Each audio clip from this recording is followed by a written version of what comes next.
നമസ്കാരം.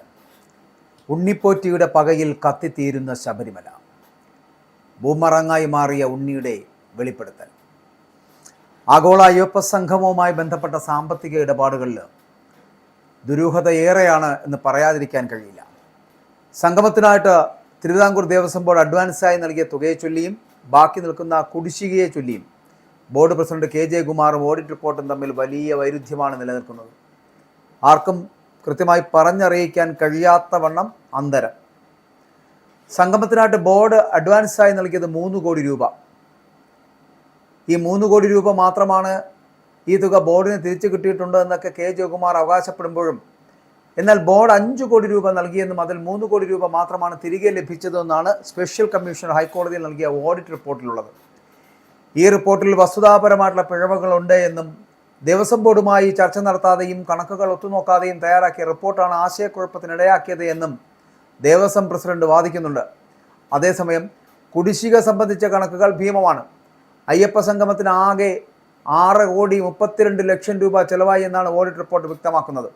സ്പോൺസർഷിപ്പ് വഴിയും പരസ്യ വരുമാനത്തിലൂടെയും ഏകദേശം 2.85 കോടി രൂപ മാത്രമാണ് ലഭിച്ചത്. അപ്പോൾ ഇനി 3.45 കോടി രൂപ കണ്ടെത്തേണ്ടതുണ്ട്. കരാർ കമ്പനിക്ക് നൽകുവാനുള്ള 4.04 കോടിയും ഹോട്ടൽ ബില്ലുകളും ഉൾപ്പെടെ ആകെ 4,35,00,000 രൂപയുടെ കുടിശ്ശിക ഇനിയും ബോർഡ് നൽകാനുണ്ട് എന്ന റിപ്പോർട്ട്. എന്നാൽ ഇത്രയും വലിയ തുക നൽകേണ്ടതുണ്ടോ എന്ന് വിശദമായിട്ട് പരിശോധിക്കണം. അത് ചർച്ചകളുടെ പ്രശ്നം പരിഹരിക്കണം. ഇതൊക്കെ ജയകുമാർ എന്ന് പറയപ്പെടുന്ന പുതിയ ദേവസ്വം ബോർഡ് പ്രസിഡന്റിന്റെ നിലപാടുകളാണ്. പണം നൽകാനുണ്ട് എന്ന് സമ്മതിക്കുമ്പോഴും തുകയുടെ കാര്യത്തിലുള്ള അവ്യക്തത ദുരൂഹത വർദ്ധിപ്പിക്കുന്നു എന്നുള്ളത് മറന്നു പോകരുത്. എന്നാൽ നമ്മൾ മനസ്സിലാക്കേണ്ട മറ്റൊരു കാര്യം, ആഗോള അയ്യപ്പ സംഗമത്തിന് സ്പോൺസർമാരെ വിലക്കിയിട്ടുണ്ടായിരുന്നു. അതാരാ വിലക്കിയത്? ഉണ്ണികൃഷ്ണൻ പോറ്റി. സ്വർണ്ണപ്പാളി വീണ്ടും സ്വർണം പൂശാനായിട്ട് കൊടുത്തുവിടാൻ അനുവദിക്കാതിരുന്നത് മുൻ ദേവസ്വം ബോർഡ് പ്രസിഡന്റ് PS പ്രശാന്താണ് എന്നും അതിൻ്റെ പ്രതികാരം എന്നോണമാണ് അയ്യപ്പ സംഗമത്തിന് പണം നൽകാമെന്ന് ഏറ്റിരുന്നവരെ പിൻവലിച്ചത് എന്നുള്ള റിപ്പോർട്ടുകളടക്കം പുറത്തു വരുന്നുണ്ട്. 2025 ദ്വാരപാലക ശില്പങ്ങളിലെ പാളികൾ പോറ്റിയുടെ കൈവശം കൊടുത്തുവിടുന്നതിനെ തിരുവിതാംകൂർ ദേവസ്വം ബോർഡിൻ്റെ അന്നത്തെ പ്രസിഡന്റ് PS പ്രശാന്ത് എതിർത്തതാണ് ഈ പോറ്റി കയറി ഇടയാൻ കാരണം. അതായത് നമ്മുടെ ഉണ്ണികൃഷ്ണൻ പോറ്റി. മുരാരി ബാബു എക്സിക്യൂട്ടീവ് ഓഫീസറായിരുന്ന 2024 മുതൽ ദ്വാരപാലക ശില്പങ്ങളുടെ നവീകരണത്തിലുള്ള ഫയലുകൾ തയ്യാറാക്കി തുടങ്ങിയതാണ്. ഇതിലാണ് സ്പോൺസറായിട്ടുള്ള ഉണ്ണികൃഷ്ണൻ പോറ്റിയുടെ കൈവശം ചെന്നൈയിലെ സ്മാർട്ട് ക്രിയേഷൻസിലേക്ക് കൊടുത്തുവിടാമെന്ന് മുരാരി ബാബു എഴുതി വെച്ചിരുന്നത്.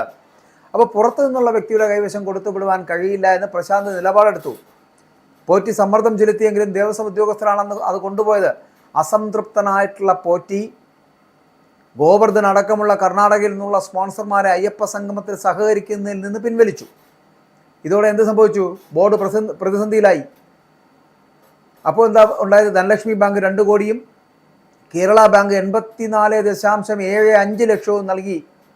അതുമാത്രമാണ് ആകെ കിട്ടിയ സ്പോൺസർഷിപ്പ് എന്ന് പറയപ്പെടുന്നത്. അപ്പോൾ ഇതിനിടയിൽ താൻ മുമ്പ് 2 താങ്ങുപീഠങ്ങൾ ദേവസ്വം ബോർഡിന് കൈമാറിയെന്നും ഇപ്പോൾ അത് എവിടെയെന്ന് അറിയില്ല എന്നും ആരോപിച്ചുകൊണ്ട് പോറ്റി മുന്നോട്ട് വന്നത് നമ്മൾ കണ്ടതാണ്. അതെന്തുകൊണ്ടാണ് സംഭവിച്ചത്? ഇങ്ങനെ ഒരു ഇടഞ്ഞ ഒരു രീതി ഉണ്ടായിരുന്ന സാഹചര്യത്തിലാണ് പോറ്റി ഇത്തരത്തിലൊരു വെളിപ്പെടുത്തൽ നടത്തിക്കൊണ്ട് വന്നത്. ഇതിൻ്റെ പശ്ചാത്തലം എന്ന് പറയപ്പെടുന്നത് ഈ പറയുന്ന സാധനങ്ങളൊന്നും ഇദ്ദേഹത്തിൻ്റെ കയ്യിൽ കൊടുത്തയക്കാത്തത് കൊണ്ടാണ്. അന്ന് PS പ്രശാന്ത് ഇടഞ്ഞു നിന്നതുകൊണ്ടാണ് പോറ്റിക്ക് അത് ലഭിക്കാതായിപ്പോയത്. അതുകൊണ്ട് എന്ത് ചെയ്തു? അയാൾ ഒരു ആരോപണം ഉന്നയിക്കുന്നു, അല്ലെങ്കിൽ ഒരു വെളിപ്പെടുത്തൽ നടത്തുന്നു. അതായത് 2 താങ്ങുപീഠങ്ങൾ ദേവസ്വം ബോർഡിന് കൈമാറിയിട്ടുണ്ട്, അതിപ്പോൾ എവിടെയാണെന്ന് അറിയില്ല എന്ന് പറഞ്ഞിട്ടുണ്ട്. ഇതൊരു ബൂമറാങ്ങായി മാറുകയായിരുന്നു എന്നുള്ളത് ഈ ഉണ്ണികൃഷ്ണൻ പോറ്റി എന്ന് പറയപ്പെടുന്ന ഉണ്ണിപ്പോറ്റി അറിഞ്ഞില്ല. അപ്പോൾ ഈ ആരോപണമാണ് മൊത്തത്തിൽ സ്വർണ്ണക്കൊള്ളയുടെ ചുരുളഴിക്കുന്നതിലേക്കും പോറ്റിയെ അടക്കം കുടുങ്ങുന്നതിലേക്കും നയിച്ചത് എന്നുള്ളതാണ്. പോറ്റി വിചാരിച്ചു അയാൾ പോറ്റിയാണല്ലോ, അതുകൊണ്ട് എന്തെങ്കിലും ഇതുപോലുള്ള 2 കാര്യങ്ങൾ പറയുമ്പോൾ ശബരിമലയിലെ വിഷയങ്ങൾ അവിടെ തീരുമെന്ന് വിചാരിച്ചു. ആർക്കെങ്കിലും ഇട്ട് 2 കുത്തു കൊടുക്കാം, അത് PS പ്രശാന്തിനായിക്കോട്ടെ എന്ന് കരുതി ചെയ്ത ഒരു നടപടിയാണ്. അയാളടക്കം 90 ദിവസം ഇപ്പോൾ ജയിലിൽ ചെന്ന് കിടക്കേണ്ടി വരുന്ന ഗതികേടിലേക്ക് എത്തിയത് എന്നുള്ളത് അയാൾ അറിഞ്ഞില്ല. അപ്പോൾ അയാൾ മുന്നോട്ട് വെച്ച, അല്ലെങ്കിൽ അയാൾ എറിഞ്ഞ അത് ബൂമറാങ്ങായി അയാൾക്ക് തന്നെ തിരിച്ചു കിട്ടുന്ന ഒരു അവസ്ഥയിലേക്ക് എത്തി എന്നുള്ളതാണ്. ആഗോള അയ്യപ്പ സംഘവുമായി ബന്ധപ്പെട്ട കണക്കുകളിലെ പൊരുത്തക്കേടുകളും അതടക്കം പുറത്തു വരുമ്പോഴും നടക്കാത്ത കലാപരിപാടികൾക്ക് വൻതുക കണക്കിൽപ്പെടുത്തി എന്നാണ് പുറത്തു വന്ന വാർത്തകൾ. കലാപരിപാടികൾ നടത്താൻ ചുമതലപ്പെട്ട event management agency Thiruvithamkoor Devaswom ബോർഡിലെ ചാർട്ടേഡ് അക്കൗണ്ടിന് സമർപ്പിച്ച കണക്കിൽ വന്ന ഗുരുതര പിഴവിൻ്റെ പേരിലാണ് ഇപ്പോൾ വ്യാജ പ്രചരണം നടത്തുന്നത് എന്നാണ് പറയപ്പെടുന്നത്. കലാപരിപാടികളുടെ തുടക്കത്തിൽ ഒരു ഭജൻ വേണമെന്ന അഭിപ്രായം ഉയർന്നു വന്നു. അതിൻ്റെ ഭാഗമായിട്ടാണ് നന്ദഗോവിന്ദം ഭജൻസ് എന്ന് പറയപ്പെടുന്ന ടീമിനെ ബന്ധപ്പെടുന്നതും ഇവന്റ് മാനേജ്മെൻറ്റ് ഏജൻസി അതിന് ആവശ്യമായിട്ടുള്ള എസ്റ്റിമേറ്റ് തയ്യാറാക്കി നൽകുന്നതും. എന്നാൽ അവരുമായി ബന്ധപ്പെട്ടപ്പോൾ അന്നേ ദിവസം മറ്റു പരിപാടികൾ ഉള്ളതിനാൽ അവർക്ക് പങ്കെടുക്കാൻ കഴിയില്ല എന്ന വിവരമാണ് ലഭിച്ചത്. അപ്പോൾ നന്ദഗോവിന്ദം ഭജൻസിന് പരിപാടിയുമായി ബന്ധപ്പെട്ട് ഒരു തുകയും കൈമാറിയിട്ടില്ല എന്ന് രേഖകൾ വ്യക്തമാക്കുന്നു. അതിനുശേഷം വിവിധ കലാകാരന്മാരെ പരിപാടി നടത്താൻ ബന്ധപ്പെട്ടു എങ്കിലും തീയതി ഒഴിവില്ലാത്തവരും മറ്റ് സാങ്കേതിക പ്രശ്നങ്ങളും കാരണം അവർക്ക് എത്തപ്പെടാൻ കഴിയാതായി പോകുന്നവരും ആയിരുന്നു ഉണ്ടായിരുന്നത് എന്നാണ് പറയപ്പെടുന്നത്. പിന്നീടാണ് പ്രശസ്ത പിന്നണി ഗായകനും സംഗീത സംവിധായകനും ആയിട്ടുള്ള ഇഷാൻ ദേവിനെ ബന്ധപ്പെടുന്നത്. വളരെ ചുരുങ്ങിയ സമയത്തിൽ സംഘടിപ്പിച്ച പരിപാടിയായിട്ട് പോലും ഇഷാൻ ദേവ് അയ്യപ്പ ഭക്തി ഗാനങ്ങൾ അടങ്ങുന്ന ഒരു പുതിയ പ്രൊഡക്ഷൻ ചെയ്തു തരാമെന്ന് തന്നെ ഉറപ്പ് നൽകി. അങ്ങനെ 5 ദിവസം കൊണ്ട് 25-ൽ പരം ആർട്ടിസ്റ്റുകളും 10-ലധികം ടെക്നീഷ്യന്മാരും അടങ്ങുന്ന നിരവധി ട്രൂപ്പുകളെ കൂട്ടിയോജിപ്പിച്ചുകൊണ്ട് ഷോ അവതരിപ്പിക്കുകയായിരുന്നു. കലാകാരന്മാരുടെ 5 ദിവസത്തെ താമസം, ഭക്ഷണം, റിഹേഴ്സൽ തുടങ്ങിയ എല്ലാ ചിലവുകളും അടക്കം ഇഷാൻ ദേവ് നൽകിയ പ്രപ്പോസൽ 8 ലക്ഷം രൂപയുടേതായിരുന്നു. അതിൻ്റെ ബില്ല് കൈമാറുകയും ചെയ്തു. അപ്പോൾ ഇതിൽ 4 ലക്ഷം രൂപയാണ് ഇഷാൻ ദേവിന് ഇതുവരെ നൽകിയത്. അതോടൊപ്പം ആഗോള അയ്യപ്പ സംഗമത്തിൻ്റെ സമാപനത്തിൽ വിജയ് യേശുദാസ്, വീരമണി, സുദീപ് എന്നിവർ നയിക്കുന്ന ഭക്തിഗാനമേളയും അവതരിപ്പിച്ചു. ഇതിനുവേണ്ടി സുദീപിൻ്റെ കമ്പനി സമർപ്പിച്ചിരിക്കുന്നത് 28 ലക്ഷം രൂപയുടെ ബില്ലാണ്. ഇതിൽ പകുതിയോളം തുക നൽകുകയും ചെയ്തിട്ടുണ്ട്. അപ്പോൾ ഇവന്റ് മാനേജ്മെൻറ്റ് ഏജൻസി ദേവസ്വം ബോർഡിൻ്റെ ചാർട്ടേഡ് അക്കൗണ്ടിന് നേരിട്ട് സമർപ്പിച്ച സ്റ്റേറ്റ്മെൻറ്റിൽ വന്ന ഗുരുതര പിഴവാണ് നന്ദഗോവിന്ദം ഭജൻസ് പരിപാടി അവതരിപ്പിച്ചു എന്ന രീതിയിൽ പ്രചരിക്കുവാനിടയാക്കിയത്. ആഗോള അയ്യപ്പ സംഗമത്തിൻ്റെ ആകെ ചിലവുകൾ GST ഉൾപ്പെടെ 5 കോടി രൂപയ്ക്കുള്ളിൽ പരിമിതപ്പെടുത്തുമെന്നത് അത് സംബന്ധിച്ച് മുൻ ദേവസ്വം ബോർഡ് പ്രസിഡന്റിൻ്റെ നേതൃത്വത്തിൽ യോഗം ചേരുകയും അപ്രകാരം തീരുമാനിക്കുകയും ചെയ്തിരുന്നു. പക്ഷേ ഇത് ശബരിമല സ്പെഷ്യൽ കമ്മീഷണറെ ഔദ്യോഗികമായി അറിയിക്കുകയും ചെയ്തു.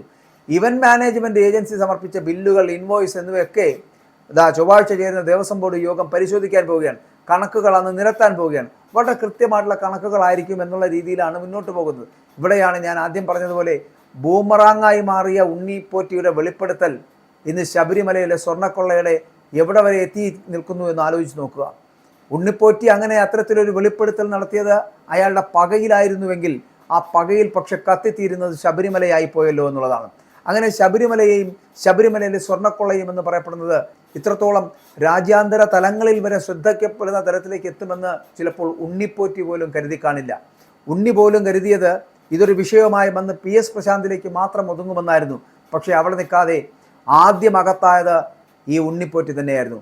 ഇതിനെല്ലാം ചുക്കാൻ പിടിച്ചതും ഈ ശബരിമലയിലെ സ്വർണ്ണക്കൊള്ളയും ശബരിമലയും ഇത്തരത്തിലാക്കി തീർത്തതിന് പിന്നിലും ഈ ഉണ്ണിപ്പോറ്റിയുടെ കറുത്ത കൈകൾ തന്നെയാണ്.